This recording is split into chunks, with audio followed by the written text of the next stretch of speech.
पिंपरी गावामध्ये वीज मीटरमध्ये छेडछाड करणाऱ्या 6 जणांवर कारवाई करण्यात आली। महावितरणाच्या पथकाने पिंपरी गावात वीज चोरी शोध मोहीम राबवून वीज मीटरमध्ये छेडछाड करणाऱ्या तसेच वीज मीटरमध्ये फेरफार करून वीज चोरी करणाऱ्या ग्राहकांवर कलम 135 अंतर्गत 15,61,000चा दंड ठोठावण्यात आला। त्यामुळे वीज चोरी करणाऱ्यांचे धाबे दणाणले आहेत। 24 तासात दंड न भरणाऱ्या वीज चोरांवर फौजदारी गुन्हे दाखल करण्यात येतील अशी माहिती मिळालेली आहे।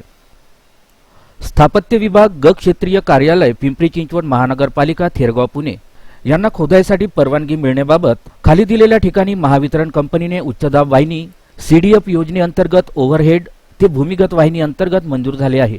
तरी सदरील काम करण्याकरिता खोदाई परवानगी मिळावी। रस्त्याचे नाव पिंपरी, खोदाईचे सुरुवातीचे ठिकाण कालिका माता मंदिर डेअरी फार्म रोड, खोदाई संपण्याचे शेवटचे ठिकाण 11/1 वैभवनगर पिंपरी कॉलनी, खोदाईची रुंदी 1 मीटर, रस्त्याच्या बाजूने खोदाईची लांबी 1900 मीटर, सध्या स्थिती रस्त्याची माहिती डांबरी रस्ता 9 मीटर। सदर ठिकाणची पाहणी करून खोदण्यासाठी तातडीने परवानगी द्यावी। सदर काम सीडीएफ योजनेअंतर्गत मंजूर झाले आहे। तसेच पुनरावृत्तीसाठी लागणाऱ्या रकमेचे देयक देण्यात यावे ही विनंती करण्यात आली।